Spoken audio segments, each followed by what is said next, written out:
I sat in my truck in the driveway, staring at the glow of the porch light. Montgomery nights were always still, but tonight felt suffocating. Something gnawed at me, a quiet voice that whispered doubts I didn't want to hear. For the past few months, Melinda, my wife of 12 years, had become distant, her once warm smile now replaced by a polite indifference. Her late nights at work, the hushed phone conversations, and the guarded way she carried herself, none of it felt right. My hand trembled as I reached for my phone. The anonymous message still sat there, staring back at me like a bad omen. The picture attached was grainy, but it was clear enough. Melinda sat across a table from a man in a dark suit, leaning in too close, her hand resting on his. The caption read, "Do you know where she really spends her late nights?" My heart pounded in my chest as I tried to push away the doubts. Maybe it was nothing. Maybe I was imagining things. But deep down, I knew. I stepped out of the truck, the gravel crunching under my boots. As I walked inside, the silence hit me like a wall. Melinda wasn't home, again. Sophie and Evan were already asleep upstairs, their laughter earlier that evening a cruel contrast to the heaviness in my chest now. I sank onto the couch, staring at the empty living room that had once felt so full of life. The framed photo of our family on the mantel seemed to mock me. How had we gone from that moment of happiness to this? The sound of the front door creaking open jolted me from my thoughts. Melinda walked in, carrying a bag of groceries and wearing a tight smile that didn't reach her eyes. "Sorry I'm late," she said, avoiding my gaze as she set the bag on the counter. "Work ran over." I forced a smile. "No problem. Everything okay?" She nodded quickly, her movements a little too precise. "Yeah, just a lot to catch up on. I'm exhausted." I didn't push her. I wanted to. I wanted to ask her where she really was, who she was with, but the words wouldn't come. Instead, I watched as she disappeared upstairs, leaving me alone with my doubts. That night, as I lay in bed, I thought about the man in the photo. His face wasn't clear, but there was something smug about the way he leaned toward her. My mind replayed every moment over the past few months. The sudden changes in her wardrobe, the night she came home smelling like a different perfume, and the way she pulled away when I tried to hold her. Each memory was like a piece of a puzzle I didn't want to solve.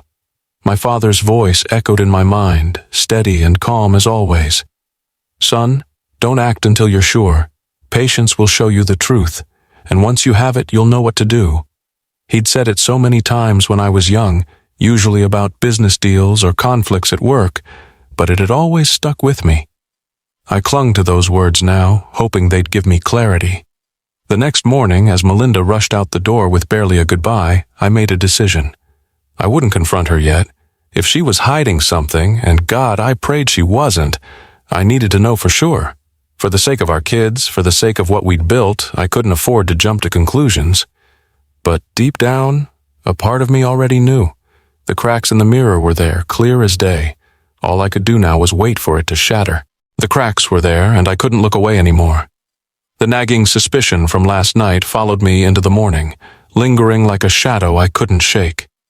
I sat at the kitchen table, sipping coffee that had long gone cold, staring at Melinda's empty chair. She was already gone, rushing out before the kids woke up, mumbling something about an early meeting. The house felt hollow without her. The kids came bounding down the stairs, their laughter a brief reprieve from my thoughts. I managed to smile as Sophie and Evan dug into their cereal, blissfully unaware of the storm brewing around them. For their sake, I had to keep it together. But the doubts grew louder as the hours passed. Every missed call, every vague excuse from Melinda felt like a piece of the puzzle falling into place. I started noticing the little things, her phone constantly on silent, how she'd turn it face down whenever I was near, or the way she seemed distracted, like she was physically present but mentally somewhere else. It was Friday night when things hit a new low. I had been finishing up a project in the garage when I heard her car pull into the driveway. The headlights swept across the wall, but instead of coming in, she sat in the car for several minutes. I watched through the side window, my heart pounding as she brought her phone to her ear, her face illuminated by the screen. She was smiling, one of those small, intimate smiles I hadn't seen in months. My chest tightened. When she finally came inside, she looked startled to see me in the kitchen. "Oh, you're still up," she said, her tone too casual, her keys jingling nervously as she set them down. "Late night?" I asked, keeping my voice steady. She hesitated before nodding. "Yeah, the office has been crazy. You know how it is." I didn't respond, just let the silence stretch between us. Her eyes flicked toward her phone on the counter before she quickly scooped it up and headed upstairs. That small, telling gesture was all I needed. Something wasn't right, and she knew it too. The next day, I decided I couldn't keep waiting.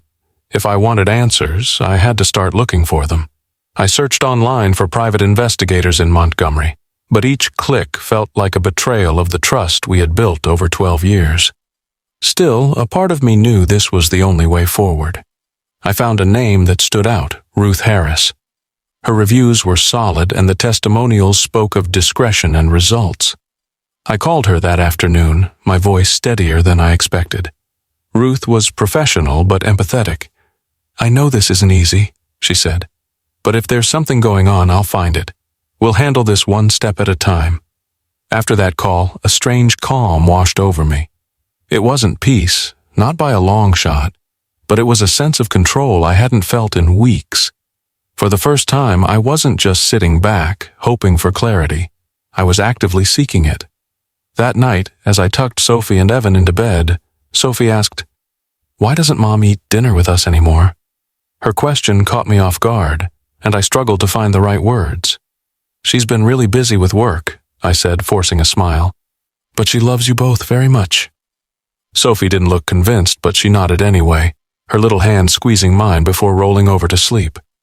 My chest tightened again, but this time it wasn't just sadness, it was determination. Whatever was happening, I would uncover the truth, not just for me, but for them. The seeds of doubt were no longer whispers in my mind. They were loud, undeniable, and growing by the day. The doubts had taken root, and now I was watering them with quiet determination. I couldn't let them consume me completely, not when Sophie and Evan needed their dad to stay strong. But every moment Melinda wasn't home, every hushed phone call, only added to the weight pressing down on my chest.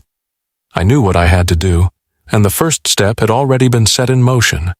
Ruth Harris, the private investigator, was exactly what I needed: calm, professional, and sharp. When I met her at her modest office downtown, she radiated competence. She slid a notepad across the desk as I explained my suspicions, her pen scratching notes as I talked. "She's been distant," I said, staring at my hands. "Late nights at work, but no real explanation. And then there's this." I handed her my phone, the grainy picture of Melinda and the man at the cafe displayed on the screen. "That's not just work, is it?"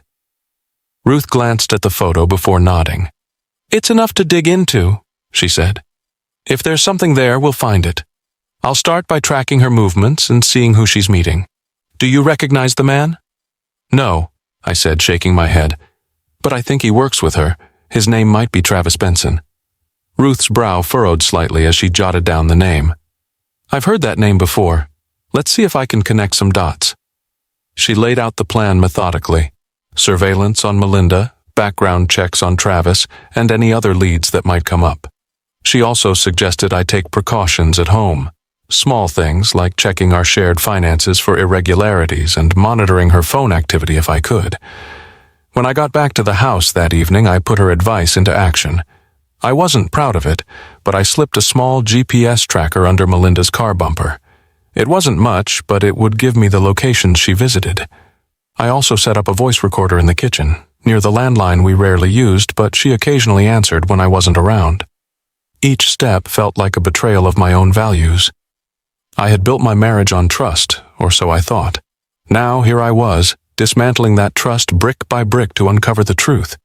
But it wasn't just about me. I owed it to Sophie and Evan to know what was happening before this crumbled any further. Days passed, and Ruth's updates came steadily. Melinda had met Travis twice that week, once at a coffee shop and again at a hotel downtown. Each detail Ruth provided felt like a fresh wound. But I kept my composure. The evidence wasn't just piling up, it was becoming undeniable. One night I sat alone in the living room, the glow of the TV casting shadows across the walls. My phone buzzed with a text from Ruth. "Call me when you can. We need to talk." My stomach knotted as I stepped out onto the porch, dialing her number. "Elliot," Ruth began, her tone measured. "I need to let you know something. Travis Benson isn't just her co-worker. He's got a history." "A history?" My voice was tight. "He's been involved in at least 2 affairs with other women," Ruth said. "In one case, he manipulated someone into giving him money, large amounts of it. I think you should check your accounts just to be safe." The air felt heavy as her words sunk in. "You're saying this might not just be about the affair?" "It's possible," Ruth said, "but we need more proof." After hanging up, I did exactly what she suggested.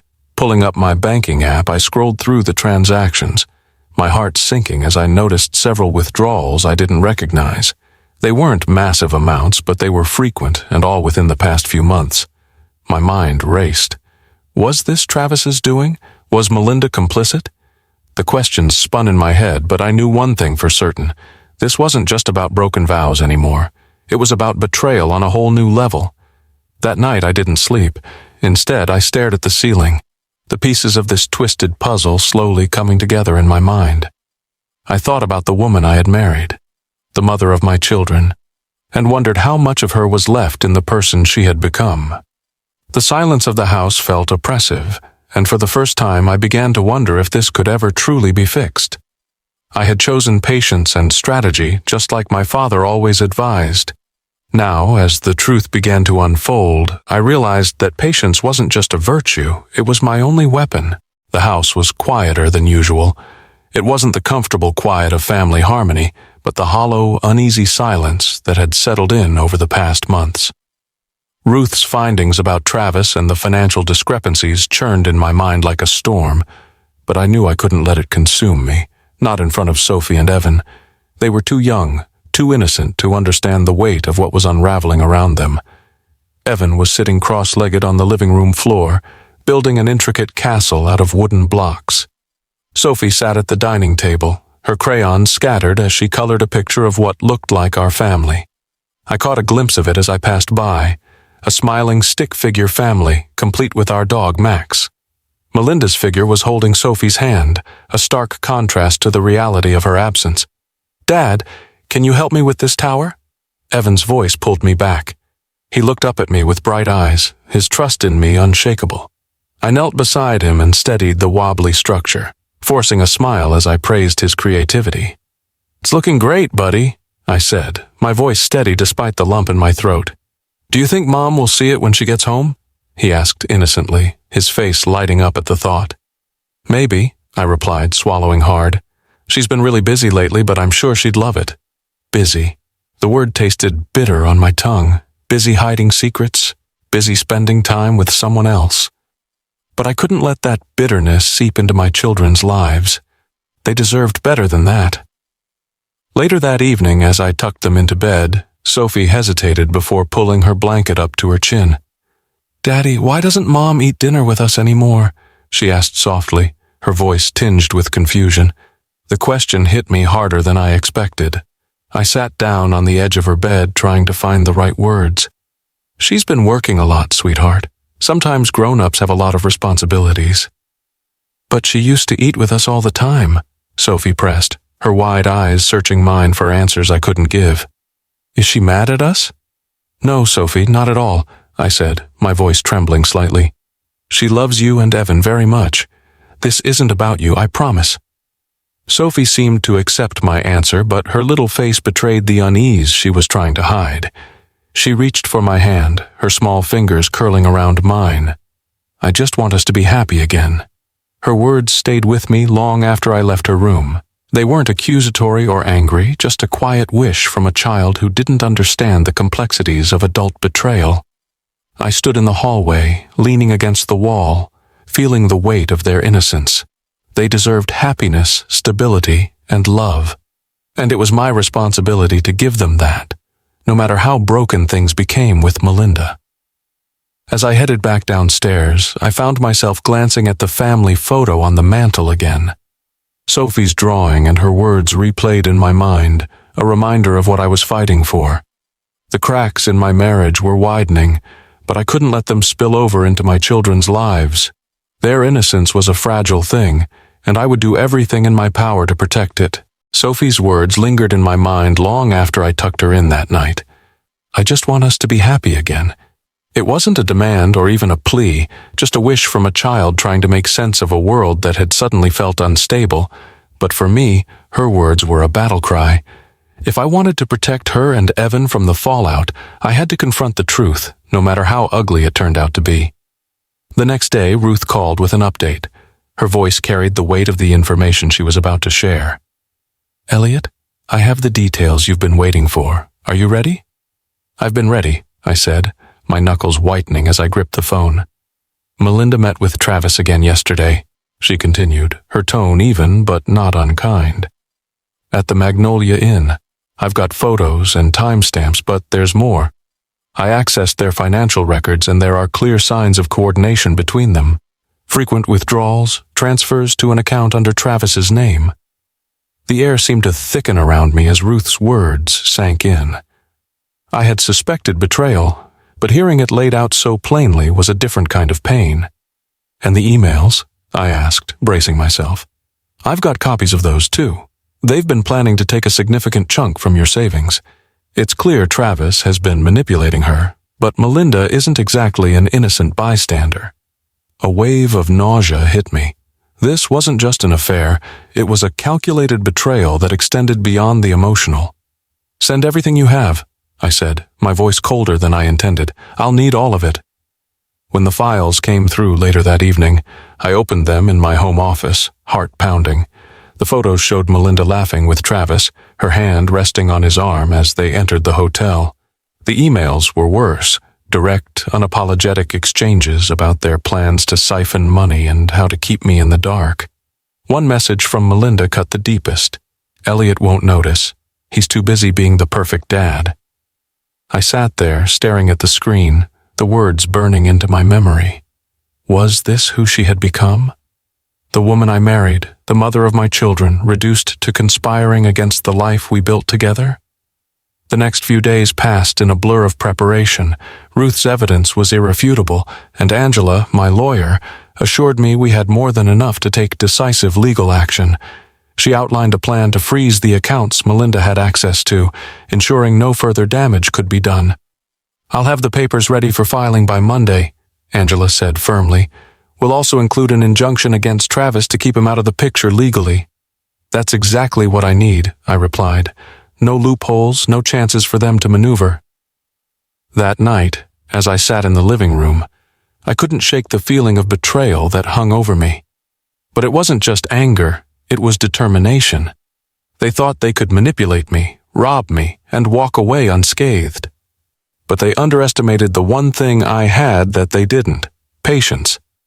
I decided to test one of Ruth's suggestions and checked the voice recorder I had placed near the kitchen phone. What I heard confirmed everything. "Jason, I just don't know if I can do this anymore," Melinda's voice came through, nervous and shaky. "You've come this far, Melinda," a man's voice, Travis, no doubt, responded. "You need to follow through. We can start fresh, just the two of us. He'll never see it coming." "Okay," she whispered after a long pause. "But if he finds out—" "He won't," Travis interrupted confidently. "He's oblivious, isn't he?" Oblivious. That word echoed in my mind like a taunt. Travis couldn't have been more wrong. I was watching, listening, and waiting. The noose was tightening, and they didn't even know it. As I replayed the recording, my jaw tightened. This wasn't just about me anymore. It was about my kids, my family, and everything I'd worked for. They thought they could tear it all apart without consequences, but they were about to learn just how wrong they were. By the time I went to bed that night, my path was clear.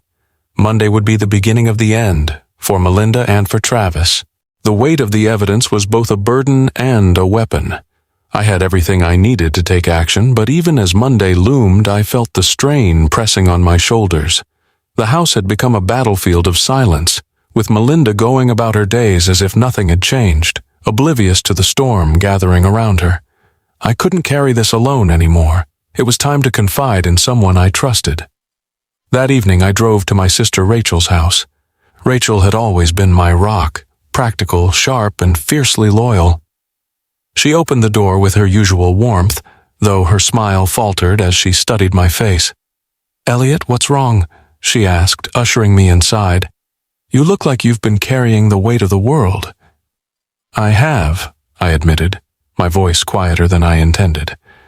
Once we were seated at her kitchen table, I began to explain everything. The late nights, the photo, the evidence Ruth had uncovered, and the recordings. Rachel listened without interrupting, her expression shifting from concern to anger. "That woman," she said, her voice tight with fury. "After everything you've done for her, for your family, she has the audacity to do this?" I nodded, my hands wrapped around the coffee cup she had set in front of me. "It's not just the affair, Rachel. It's the money. The lies. She was going to take everything." Rachel's jaw clenched. "You don't deserve this, Elliot. None of you do.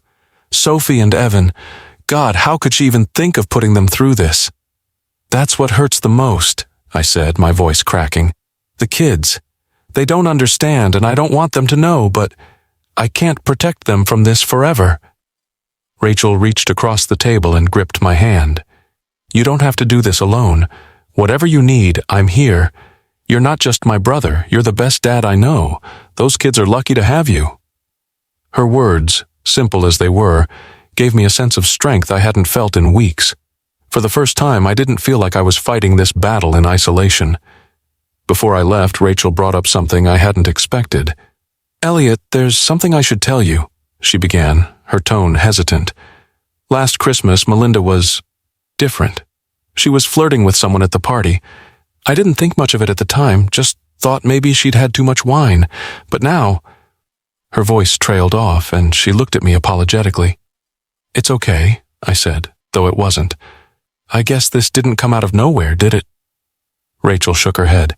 "You didn't fail her, Elliot. Whatever choices she made, they're on her, not you." Driving home, Rachel's words replayed in my mind. I hadn't failed her.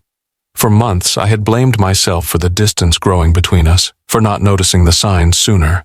But Rachel was right. This wasn't my failure. It was hers.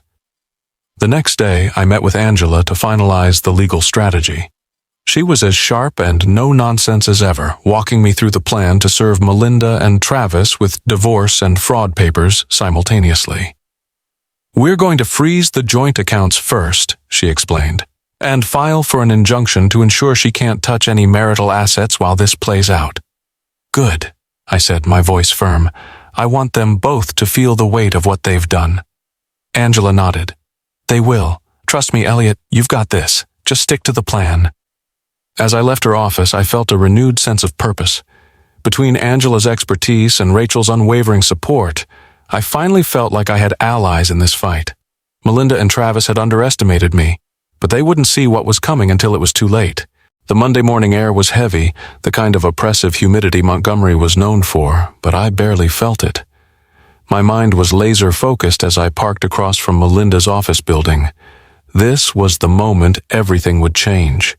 Angela had coordinated the timing down to the minute, ensuring both Melinda and Travis would be served publicly, with no chance to spin their narrative or hide behind lies. I watched from my truck as the process server, a tall man with a brisk, no-nonsense demeanor, approached the front doors. My pulse quickened as he disappeared inside, the envelope containing the divorce and fraud papers clutched in his hand. I tightened my grip on the steering wheel, waiting. Minutes later, Melinda appeared in the lobby, her heels clicking sharply against the polished floor. Her usual composed demeanor crumbled the moment she saw the man waiting for her. From my vantage point, I could see the confusion on her face as he handed her the envelope. She opened it on the spot, her expression shifting from bewilderment to horror as she read the contents. The scene that followed felt surreal, like watching a movie in slow motion. Melinda's boss approached her, concern etched across his face, but she shook her head, tears streaming down her cheeks. She glanced around the lobby as if searching for an escape, but there was none. I had made sure of that. Just as planned, another process server entered the building, this time heading straight for Travis's office. The timing was perfect. Melinda was still reeling from her own confrontation when Travis was served just down the hall. I couldn't hear the exchange, but his reaction was immediate. He staggered backward, gripping the doorframe for support, his face a mask of panic. And then the unexpected happened. "Travis Benson!" A sharp, furious voice rang out, cutting through the air like a knife. A woman stormed into the lobby. Jenna Benson, his wife. I hadn't expected her to show up so soon, but Angela had ensured she received copies of the evidence against Travis over the weekend. Now she was here, and she wasn't holding back. "You lying, cheating bastard!" Jenna shouted, waving a stack of papers in his face. "How many women, Travis? How many families have you destroyed with your games?" Travis tried to speak, but Jenna wouldn't let him. "Don't you dare deny it! I've got the emails, the bank records, everything. You're finished." The lobby had gone completely silent, all eyes on the unfolding drama. Melinda stood frozen, her face pale as she realized she was part of the spectacle. For a moment, her gaze flicked toward the glass doors and she saw me watching from the truck. Her expression shifted. Shock, then anger, then something I couldn't quite place. I stepped out of the truck and crossed the street. By the time I reached the doors, Jenna had turned her fury toward Melinda. "And you!" she spat, her voice dripping with venom. "Did you think you were special? That he wouldn't do the same thing to you? You're nothing to him, just another pawn in his little game." Melinda opened her mouth, but no words came out.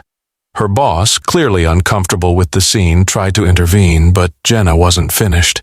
She thrust the papers into Travis's chest and stormed out, her heels echoing in the stunned silence. I entered the building then, making my presence known.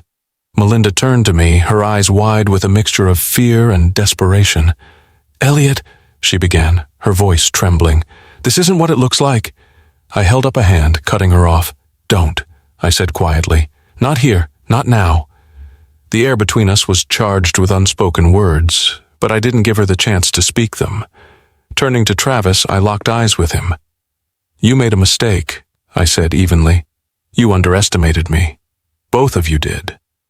Travis didn't respond, his gaze darting between me and Melinda like a cornered animal. He knew the game was over. I walked out without another word, the sound of Melinda's choked sobs trailing behind me. As I stepped back into the humid air, a strange sense of calm settled over me.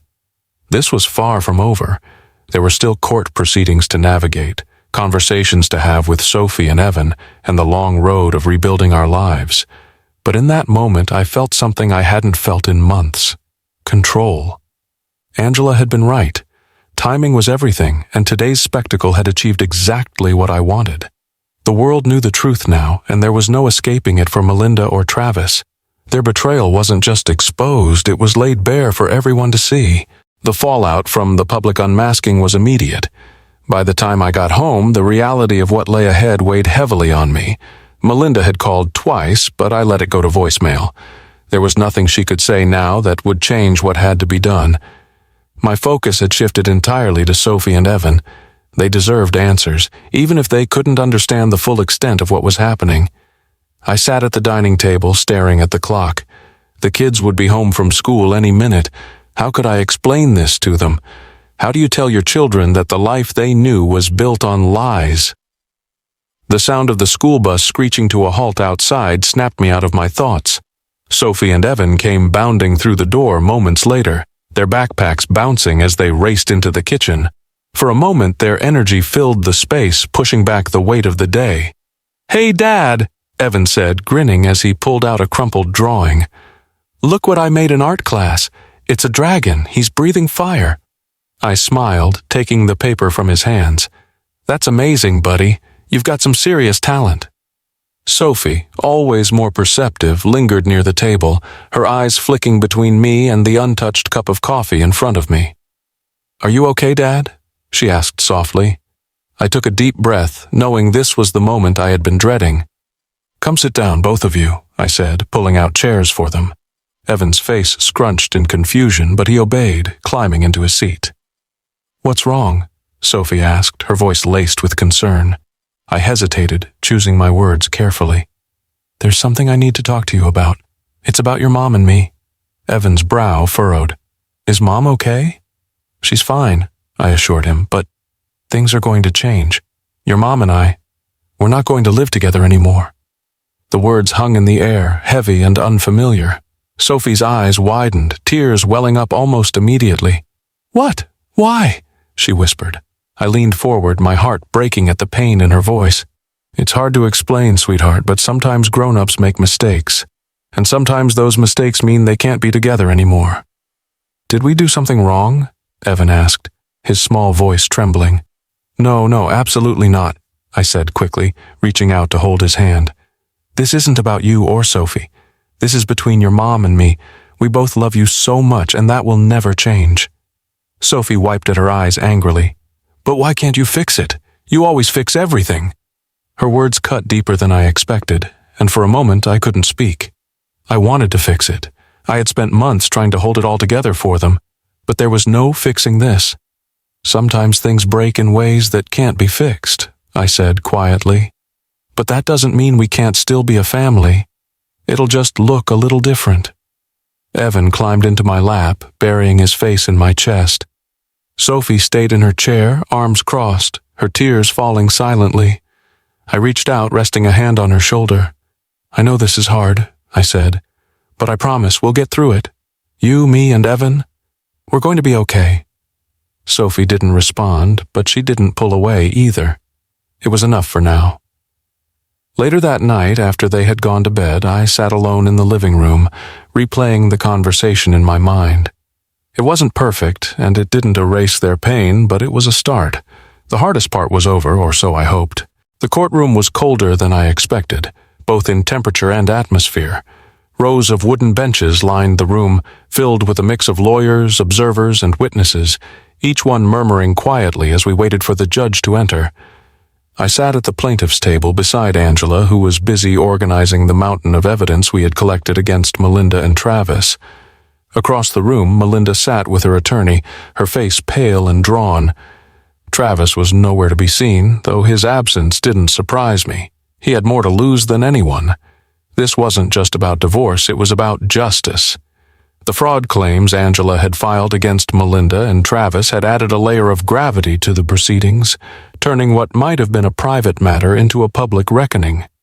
The bailiff's voice rang out, commanding the room to rise as the judge entered. Judge Mary Hollis, a seasoned veteran with a reputation for no-nonsense rulings, took her seat at the bench. Her piercing gaze swept across the room before settling on me. "Let's proceed," she said, her voice steady. Angela began her opening statement, laying out the details of the case with precision. She spoke of the financial discrepancies, the emails, and the collusion between Melinda and Travis. As she presented each piece of evidence, I felt the weight of months of pain and betrayal lifting, replaced by a quiet sense of vindication. When it was Melinda's turn to speak, her attorney attempted to paint a picture of misunderstanding and regret. "My client made mistakes," he admitted, his tone almost apologetic. "But those mistakes do not define her character. She remains a devoted mother who wishes only to move forward in the best interests of her children." The words rang hollow. I knew the truth, and soon so would everyone else. Angela called Ruth Harris to the stand first. Ruth's testimony was calm and factual, detailing her surveillance of Melinda and Travis with undeniable clarity. The photos, timestamps, and financial records she provided painted a damning picture. The courtroom was silent as the evidence was displayed, each detail more incriminating than the last. Next, Angela played the recording from the kitchen phone. Melinda's voice filled the room, her nervous words revealing the depth of her betrayal. Travis's arrogant reassurances only served to deepen the impact, and I saw Melinda flinch as the recording played out. She couldn't meet my gaze. By the time Angela rested her case, it was clear where the weight of evidence lay. Melinda's attorney struggled to mount a defense, relying on emotional appeals rather than factual rebuttals, but it wasn't enough. The final blow came when Travis's estranged wife, Jenna, took the stand. Her testimony was scathing, exposing Travis's history of manipulation and deceit. She detailed how he had used his charm to exploit not only Melinda, but multiple other women, leaving a trail of broken families in his wake. Her presence added credibility to our claims, solidifying the narrative of betrayal and fraud. Judge Hollis leaned forward, her expression stern as she prepared to deliver her ruling. "The evidence presented in this case is overwhelming," she began, her voice cutting through the tension. "This court finds sufficient grounds for both the divorce and the fraud claims. As such, the plaintiff is granted full custody of the children, with supervised visitation rights for the defendant." Her words hit like a gavel strike. I felt a mix of relief and sorrow as the reality of the decision sank in. I had won, but the victory was bittersweet. As the court adjourned, Melinda approached me hesitantly, her eyes filled with tears. "Elliot," she began, her voice trembling, "I'm sorry for everything. I never wanted this to happen." I looked at her, the woman I had once loved, and felt only a hollow ache. "It's too late for sorry, Melinda," I said quietly. "The damage is done." She nodded, her tears falling silently as she turned and walked away. Angela placed a reassuring hand on my shoulder as we left the courtroom. "You did the right thing," she said, "for you and for your kids." As I stepped into the sunlight, the weight of the past few months began to lift. There was still a long road ahead, but for the first time in a long time I felt like I was walking toward something better. The courtroom decision marked a turning point, but the story wasn't over. Travis had vanished in the aftermath, dodging legal action and leaving Melinda to face the fallout alone. For weeks, she attempted to contact me. Emails, texts, even a handwritten letter left in the mailbox. I ignored them all. But when she showed up unannounced at the house one evening, it was clear she wasn't going away without a conversation. The kids were at Rachel's for the night, giving me the space to deal with this without their innocent eyes watching. I opened the door to find Melinda standing there, her face pale, her eyes rimmed with exhaustion. She looked like someone who had lost everything, and in many ways, she had. "Elliot," she began, her voice shaking. "Please, can we talk?" I stepped aside, letting her in but keeping my distance. She stood awkwardly in the living room, her gaze darting around as if searching for some remnant of the life we'd shared. "What do you want, Melinda?" I asked, my tone flat. "I wanted to apologize," she said quickly. "I know that doesn't fix anything, but I need you to know how sorry I am for what I did to you, to the kids." I folded my arms, leaning against the back of the couch. "Sorry doesn't undo the lies. It doesn't give back the money you helped Travis steal. It doesn't change the fact that you put our family second to your own selfishness." Her face crumpled, and she sank onto the edge of the couch, her hands twisting in her lap. "I was stupid," she whispered. "I thought he cared about me. I don't know what I thought. He used me, Elliot, just like he used everyone else." "That doesn't absolve you," I said sharply. "You made your choices. You knew what you were doing." She nodded, her tears falling freely now. "I know, and I'll regret it for the rest of my life. I just want to make things right, if that's even possible." Her words hung in the air, and for a moment I felt a flicker of the person she used to be, but it wasn't enough, not after everything. "Making things right means staying out of our lives," I said finally. "The kids deserve stability, and you've proven you can't give them that." Her sobs quieted, and she looked up at me, her eyes filled with a desperate kind of hope. "Can I at least see them? Supervised, like the court said. I need to see them." I hesitated, the father in me battling with the man who had been betrayed. "That depends on you," I said slowly. "If you can prove you've changed, if you're willing to put them first, you'll have that chance. But the moment I see otherwise, it's over. Do you understand me?" She nodded, wiping her face with trembling hands. "I do. I'll do whatever it takes." I stood there watching her as she composed herself, and for the first time, I felt something close to pity. She had made her bed, but she would have to lie in it without me by her side. My focus was on Sophie and Evan now. They were the ones who mattered. As Melinda stood to leave, she paused at the door. "Elliot," she said softly, "I know I don't deserve forgiveness, but I hope one day you can find it in your heart to forgive me, for their sake." I didn't respond. Forgiveness was a bridge I wasn't ready to cross, and I wasn't sure I ever would be. When the door closed behind her, I felt an overwhelming sense of finality. This was the end of the chapter with Melinda, but it wasn't the end of my story. There was still work to do, healing to be done, for me and for my kids. But as I sat down in the quiet house, I realized something. We were going to be okay. The weeks following the confrontation were a blur of paperwork, court hearings, and moments of quiet reflection. The weight of the divorce was slowly lifting, but it had left scars, both on Melinda and on me. What had been done couldn't be undone, but it was time to focus on what mattered now: healing and rebuilding. Sophie and Evan had adjusted to the changes faster than I expected. They were resilient, their laughter returning in short bursts as they found their new rhythm with me. They missed their mom, of course, but they understood, in their own way, that things had changed, and there was no going back. I spent the first few weeks after the court ruling focusing on them, taking them to their favorite parks, spending nights watching movies and playing games.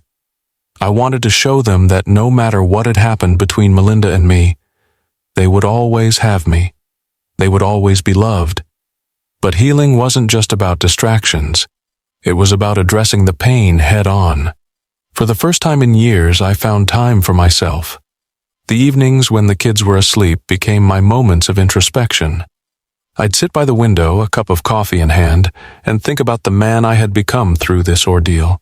I wasn't the same person I was when I walked into that courtroom. I was stronger, more resolute. I'd been tested, and while the process had been painful, it had also shown me what I was capable of. I found an old journal buried in a drawer, one I'd kept back in the early years of our marriage. Reading it felt like reading a different life, one full of hope and idealism. It was hard to reconcile that version of me with the one who now sat, scarred but wiser, reflecting on the painful reality of betrayal. But that was part of healing, understanding who I was before, what I had lost, and what I could still become. Melinda's visits, though supervised, began to feel less awkward over time. At first, she had been a stranger, someone who had broken the family we had once been. But as we exchanged short pleasantries during her visits with the kids, I could see the deep regret in her eyes, and I began to wonder if there was room for forgiveness, at least for the sake of the children. But that wasn't a decision I was ready to make yet. There was one afternoon, a few months after the court ruling, when the healing process felt tangible. I was sitting in the kitchen with Sophie, who had started drawing again, her crayons scattered across the table. She looked up at me, her eyes full of uncertainty. "Dad, do you think Mom will ever come back?" she asked quietly, her small voice breaking my heart. The question hit me harder than I expected. I had hoped she wouldn't ask it, that somehow the truth had been absorbed without any real need for words. But here it was, a reflection of her fear, her hope, and the innocence that had been shattered. "No, sweetheart," I said, my voice steady. "Mom's not coming back. But we're okay. You and Evan and me, we're okay." Sophie nodded, but I could tell she wasn't convinced. She hugged me tightly, and in that moment I realized that healing wasn't just about mending the wounds between Melinda and me. It was about helping Sophie and Evan feel safe again. It was about showing them that no matter how broken things seemed, we could rebuild our lives together. That evening, after the kids were asleep, I sat on the couch, my phone in my hand, staring at the screen. I had received a text from Rachel, my sister, who had been my constant support through it all. "How are you really doing, Elliot? I see you getting stronger, but I also know this hasn't been easy. If you need to talk, you know where I am." Her words felt like a lifeline. I hadn't allowed myself to truly grieve until now, hadn't really acknowledged the toll it had taken on me. I had buried the pain in the name of moving forward, but the truth was, healing wasn't a straight line. It wasn't something you could rush or force. It took time to reflect, to process, and to finally let go of what had been lost. I called Rachel that night. We talked for over an hour, and for the first time in a long while, I allowed myself to break down. I didn't cry out of anger or resentment. It was a quiet, almost cathartic release. The tears were for the future I had lost, the family I had fought so hard to keep together. But they were also for the future I was beginning to build, a future for me and my kids. The road ahead was uncertain, and I still had a lot of healing to do, but I was no longer alone in it. I had allies in my sister and Angela, and most importantly in Sophie and Evan. We would rebuild piece by piece, and I would protect their innocence, their happiness, no matter the cost. The sun was setting as I sat on the porch, the cool evening air brushing against my face. Sophie and Evan were in the backyard, chasing each other around the swing set, their laughter carrying on the breeze. It had been a year since everything had come crashing down, and while the scars would remain, there was a certain peace that had begun to settle over our lives. We had made it through the worst of it. Now we were learning how to move forward. Melinda had kept her distance since the court ruling. Her supervised visits with the kids had become routine, though I could tell the guilt still haunted her. Every time I saw her, I wondered if she regretted it all. She had lost so much, her family, her integrity, and her place in the lives of her children. The burden was hers to carry now, not mine. I had spent the last several months working on rebuilding not only my relationship with Sophie and Evan, but my own sense of self. The old journal I had found, the one from our early days together, had become a tool for reflection. I had written down my thoughts every night, allowing the raw emotions to spill onto the page. It was healing in its own way, a form of release that didn't require anyone else's approval or understanding. One afternoon, I took Sophie and Evan to the park for a picnic. It was a small gesture, but in that moment, as they played in the sun, I realized that I was no longer just surviving. I was living again. Watching them, their innocence and joy, filled me with a sense of purpose I hadn't felt in so long. I wanted to give them the world, or at least a world where they could grow up without the shadows of the past hanging over them. "Dad, look at this!" Evan shouted, running over with a dandelion in his hand. "I made a wish!" "What did you wish for?" I asked, amused by the intensity on his face. He grinned. "I can't tell you, or it won't come true." Sophie, always the more thoughtful of the two, came over and hugged me tightly.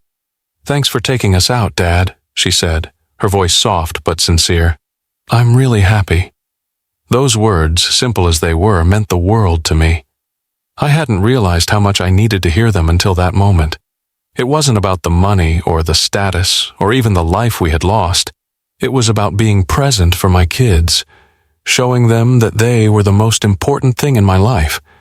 Later that evening, as we sat around the dinner table, Sophie asked me a question I had been bracing for.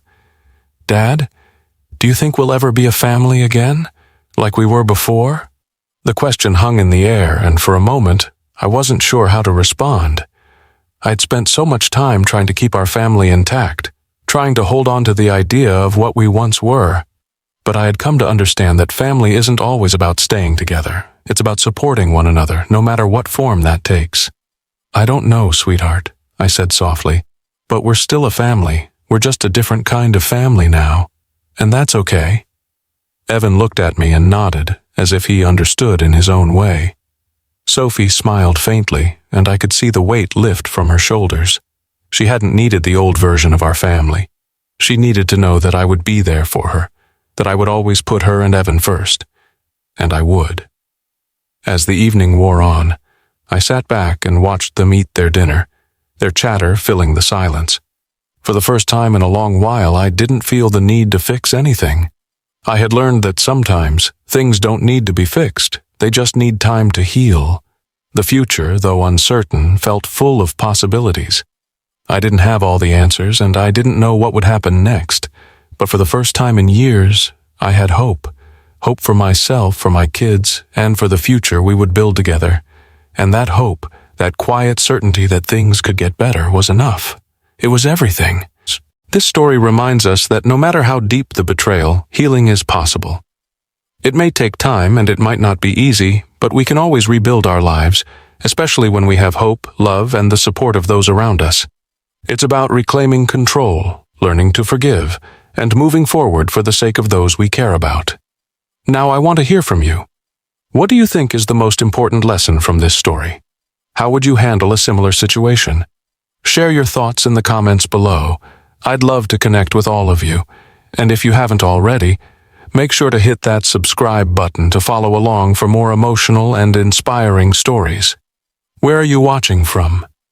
I'd love to hear how this story resonates with people across the world. Stay tuned for the next chapter, and remember, no matter what life throws at us, we have the power to rebuild. Thank you for being part of this journey.